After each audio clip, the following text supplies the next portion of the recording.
नमस्कार साथियों। 21 मार्च लॉकडाउन के बाद हम लोगों की पढ़ाई में बहुत सारा समस्या आई। हमने जो पढ़ाई की निरंतरता थी उसको खो दिया है। स्कूल, कॉलेज, ITI सारे संस्थाएं बंद हैं। इस सारे बातों को ध्यान में रखकर समृद्धि टेक्निकल कोचिंग क्लासेस की ओर से एक पहल जारी किया जा रहा है। मैं Ramcharan Sen online technical coaching शुरू कर रहा हूँ। ऑफलाइन में काफ़ी सफलता के बाद ये एक नई पहल है। ऑनलाइन में देखते हैं परिणाम क्या होता है, परंतु हमें आशा ही नहीं, विश्वास भी है कि हम इस पर बहुत तेज़ी से और विश्वास के साथ अंतिम शिखर के छोर तक पहुंचेंगे। साथियों, हम लोग मैकेनिकल ब्रांच से रिलेटेड जो भी चैप्टर होंगे उन सारे चैप्टर को ध्यान में रखते हुए पढ़ाई करेंगे। इस क्रम में हमारे 4 ट्रेड को सम्मिलित किया जाएगा। उस 4 ट्रेड में सबसे पहले ट्रेड आता है फिटर, दूसरा आता है टर्नर, तीसरा आता है मशीनिस्ट और चौथा आता है वेल्डर। इन 4 ट्रेड में जितने भी प्रकार के जितने भी क्वेश्चंस हैं या जितने भी सिलेबस हैं वो सबको हम ऑनलाइन पढ़ाई करेंगे। उसके लिए आज से हम शुरू कर रहे हैं। तो साथियों, हमारे पढ़ाई का स्वरूप कैसा होगा? हम 2 तरीक़ा से पढ़ेंगे। एक तो हम आपके साथ वार्तालाप करेंगे। वार्तालाप के माध्यम से आपको हमारी आवाज़ पहुंचाई जाएगी, और दूसरा कुछ चीज़ें जो है वो प्रैक्टिकली आपको दिखाने का कोशिश करूंगा। जो चीज़ें बोर्ड में लिखने से आपको अच्छे से समझ में आता है वो अच्छे से बोर्ड में समझाएंगे। तो हम लोग शुरू कर रहे हैं आज इंट्रोडक्शन ट्रेड परिचय से लेकर सेफ्टी, और सेफ्टी में जो भी सावधानियां हैं ये सारी चीज़ को हम पढ़ेंगे। साथियों, मैं कुछ चीज़ें को लिखते हुए चलूँगा, आप इन्हें ध्यान दें। हमारा पहला चैप्टर है सुरक्षा, इसको सेफ्टी बोलते हैं, और सावधानियां।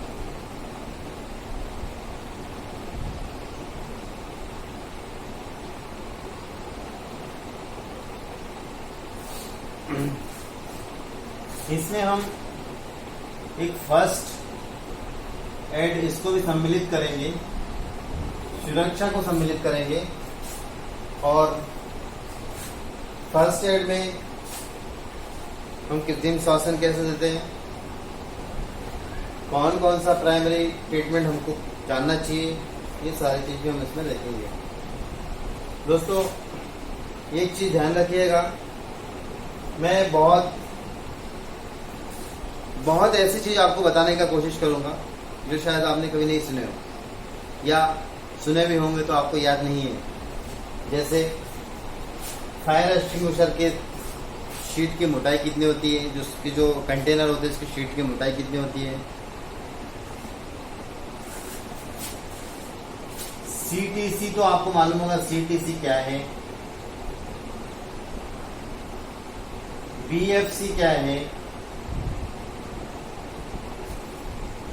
हेलन गैस कौन सा होता है।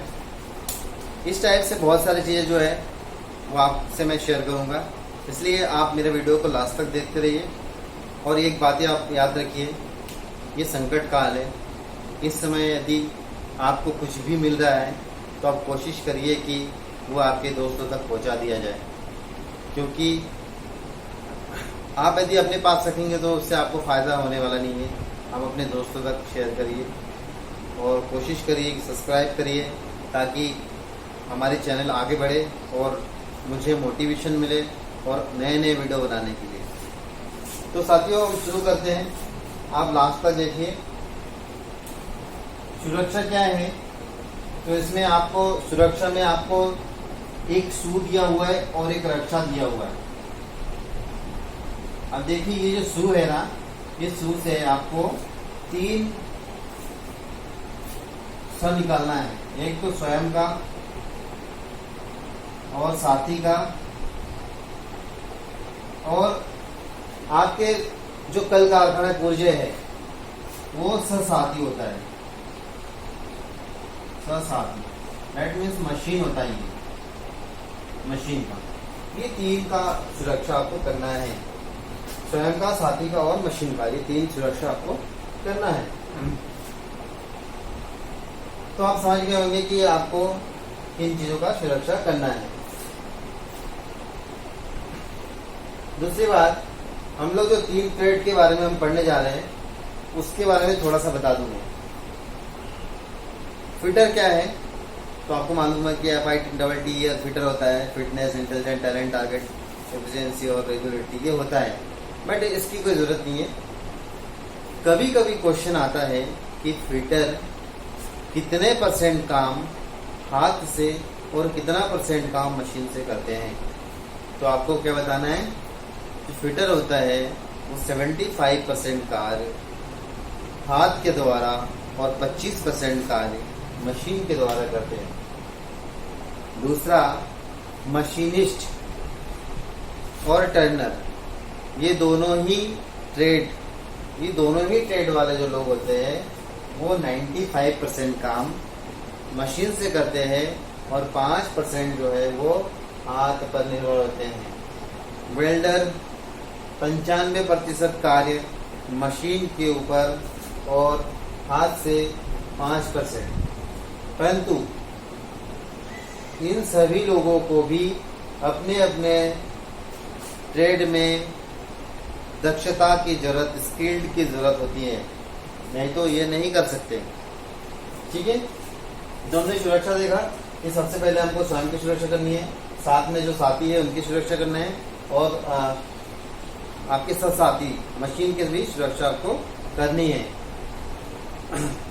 तो सुरक्षा और दुर्घटना में क्या अंतर है? सुरक्षा और दुर्घटना में अंतर ये है कि जब हम सेफ्टी रूल्स को ध्यान नहीं देते हैं तो आकस्मिक होने वाली घटना को दुर्घटना कहते हैं। दुर्घटना बेसिकली ऐसा होता नहीं है। 99% दुर्घटना जो है उसके जिम्मेदार स्वयं होते हैं, इंसान होते हैं। इसलिए हम 99% दुर्घटना को हम टाल सकते हैं।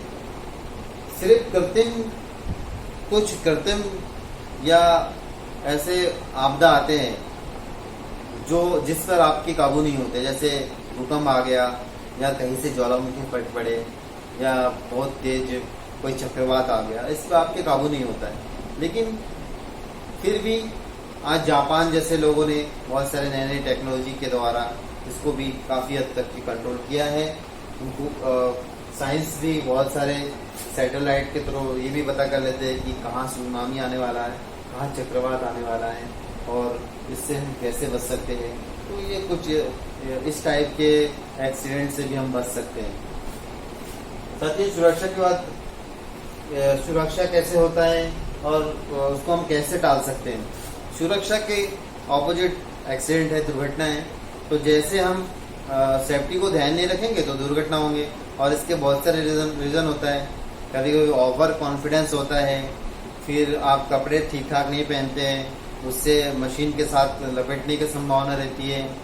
इसके अतिरिक्त आपने देखा होगा कि कुछ लोग गलत हैबिट्स रहते हैं, कुछ खान पान, कुछ लोग नशे भी करते हैं, तो उनके साथ दुर्घटना होना एक लाजमी सी बातें हैं, वो हो जाती हैं। इसके अतिरिक्त आपने कई बार देखा होगा कि लोग बोलते हैं अरे यार ये छोटी सी मशीन है यार, इसको नहीं चला पा रहे आप, तो वो भी दुर्घटना का कारण बन सकता है। उसको बोलते हैं ओवर कॉन्फिडेंस। इन सारी चीज़ों को त्याग करना है हमको, और जब हम स्वयं में कॉन्फिडेंस रखेंगे तो हमारा सारे काम अच्छा होगा और दुर्घटना भी नहीं होंगे। फिर भी कंपनी में कुछ घटनाएं ऐसा होती है, होते रहता है जिसके लिए इंसान जिम्मेदार होता तो है, लेकिन हमको उसमें उसको टैकल करना होता है, घबराना नहीं होता है। फॉर एग्जांपल, कंपनी में आग लगना, किसी भी उद्योग में आग लगना एक बड़ा एक्सीडेंट का संकेत है, और ये इसके लिए इंसान ही जिम्मेदार होता है। तो आपको मालूम है कि आग क्या होता है? गुड, पता ही होगा, ठीक है। फिर भी मैं आपको बताऊंगा कि आग क्या होता है। यहां मैंने लिखा फायर। देखिए, मैं कोशिश कर रहा हूं कि आप लोगों को अच्छे से अच्छे नॉलेज दिया जाए। आप लोगों को वॉइस क्लियर आ रही है क्या? हो सकता है थोड़ा वॉइस का प्रॉब्लम हो, क्योंकि हमारे यहाँ थोड़ा सा माइक का समस्या है। 1-2 दिन में इसको भी सॉल्व कर लिया जाएगा। और शेडो तो ठीक है ना, छाया तो नहीं पड़ गई। ये फायर है, फायर को हम हिंदी में आग बोलते हैं। देखिए, ये आग है, और आग बेसिकली होता क्या है? तो आग होता है oxygen plus fuel plus temperature.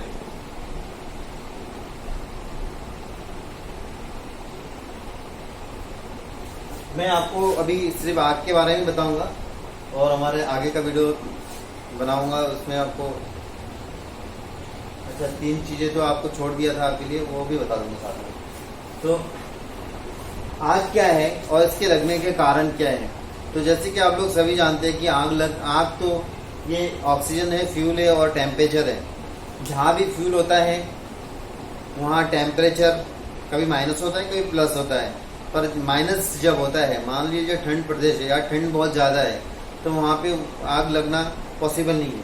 उसके लिए क्या चाहिए? टेम्परेचर चाहिए। जब टेम्परेचर हाई होगा और ऑक्सीजन की मात्रा बढ़ेगा, तब जाके आग लगती है। तो आग को हम कंट्रोल कैसे कर सकते हैं? आग को कंट्रोल करने के लिए सुविधा के अनुसार इन तीनों में से एक को हटाना है। साथियों, इन तीनों में से एक को हटाना है, तो आप कौन सा चीज को हटाएंगे? तो डिपेंड करता है परिस्थिति के आधार पर। परिस्थिति क्या है? आप इसे आसानी से हटा सकते हैं। मान लीजिए आप एक बंद कमरे में हैं। बंद कमरे में सिर्फ एक विंडो है और एक डोर है। विंडो बंद है, अब डोर खुला हुआ है, किसी चीज में आग लग गई है। तो आप ऐसी स्थिति में सबसे पहले आप पानी लाने जाएंगे या दूसरे सामान की व्यवस्था करेंगे, वो तो खैर ठीक है, लेकिन आप सबसे पहले क्या करें? दरवाजा को पूरी तरह से सील्ड कर दे, बंद कर दे। तो आप देखेंगे कि थोड़ा सा कुछ समय के लिए आग जलेगी, उसके बाद बिना ऑक्सीजन के कारण वहाँ बुझ जाती है। दूसरे तरीके से अपन देखते हैं। मान लीजिए हमारे पास पानी है। पानी क्या करेगा? वहाँ का जो टेम्परेचर है वो टेम्परेचर को माइनस करेगा, 0 करेगा। जैसे ही हम पानी डाल देते तो टेम्परेचर खत्म होता है, तो आग बुझ जाती है। इसके अतिरिक्त और ऑक्सीजन को हटाने के बाद टेम्परेचर, और यदि आपके द्वारा संभव है कि फ्यूल को हटा सके तो फ्यूल को हटा दीजिए। इस तरह से हम 3 चीजों को अपने हिसाब से, अपने व्यवस्था के हिसाब से उसे हटाकर आग को काबू कर सकते हैं। अब देखिए, आग कितने प्रकार के होते हैं।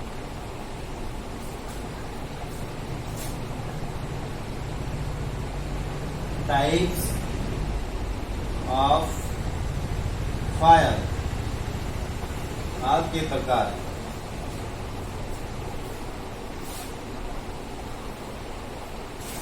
तो आग के प्रकार में 3 चीजों का जो मिश्रण है उसको हम हटाएंगे।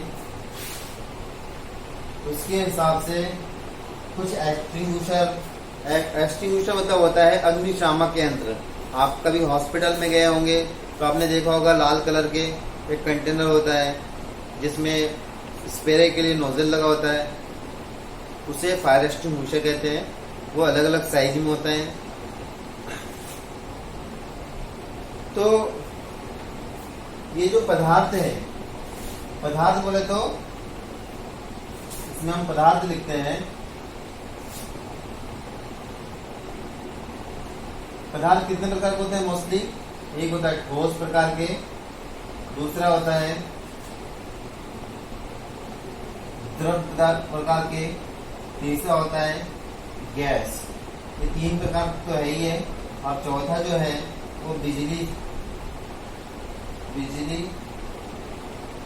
से लगी आग।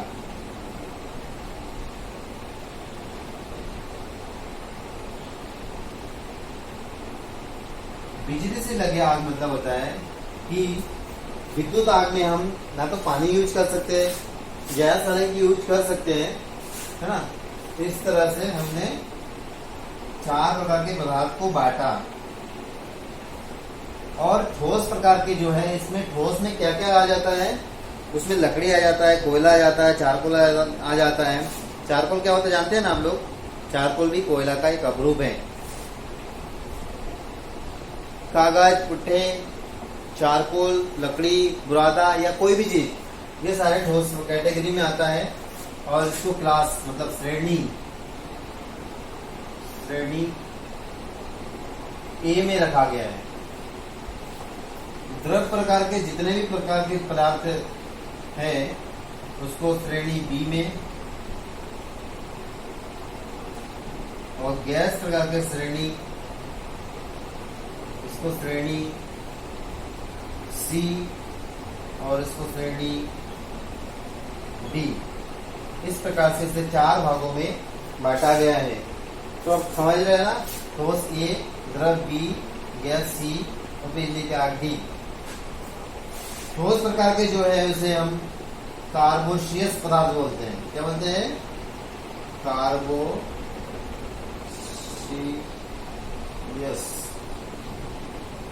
आग। द्रव को, जो द्रव होता है उसमें हम तेलीय आग को शामिल कर सकते हैं,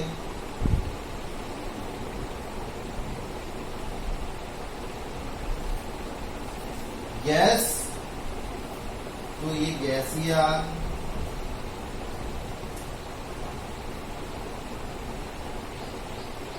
और विद्युत आग।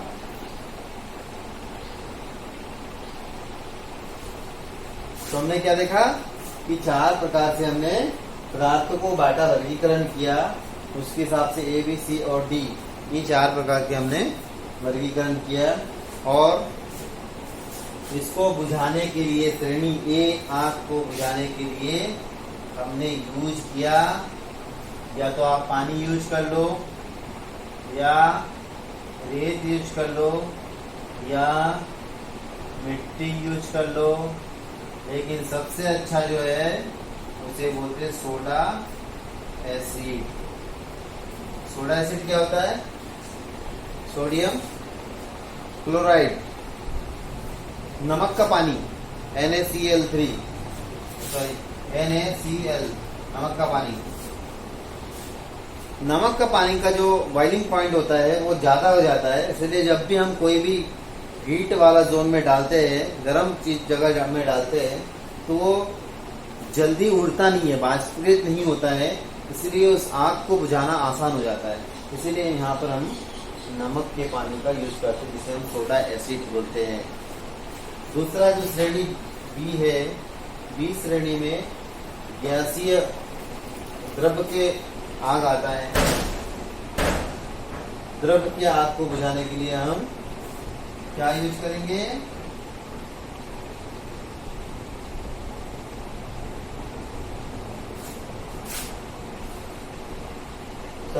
तेलीय आग को बुझाने के लिए, तेल को आग को बुझाने के लिए हम फोम यूज करेंगे। क्या यूज करेंगे?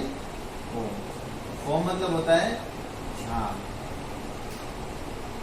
यूज करेंगे। और गैस की आग को बुझाने के लिए हम यूज करेंगे CO2 यूज कर सकते हैं, या और क्या यूज कर सकते हैं बताइए? ड्राई पाउडर यूज कर सकते हैं, dry powder.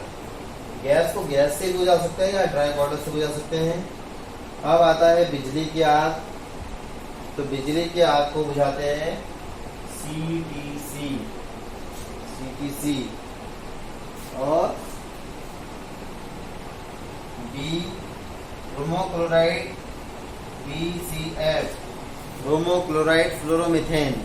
Bromo chloride fluoromethane जो मैंने बोला था आपको कि मैं बताऊंगा, वो है ब्रोमो क्लोराइड फ्लोरोमीथेन। इसको हेलेन के नाम से भी जाना जाता है, हेलेन गैस।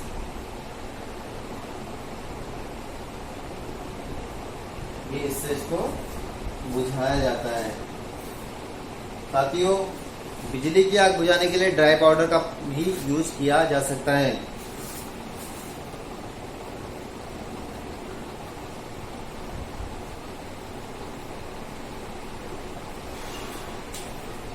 तो ये हो गया आपका 4 प्रकार की आग।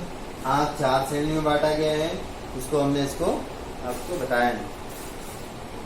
अब मैं आपको बताता हूं कि मैंने आपको बताया था कि एक्सटिंग्विशर क्या होता है। तो एक्सटिंग्विशर होता है आग को बुझाने के लिए प्रयोग किया जाने वाले यंत्र को फायर एक्सटिंग्विशर बोला जाता है। फायर एक्सटिंग्विशर की मेटल, वो कौन सा मेटल का बना होता है? तो फायर एक्सटिंग्विशर के जो आउटडोर मतलब ID थिकनेस वाला जो ड्रम होता है वो बना होता है स्टील का, और उसमें जो तरह तरह के पार्ट्स होते हैं जैसे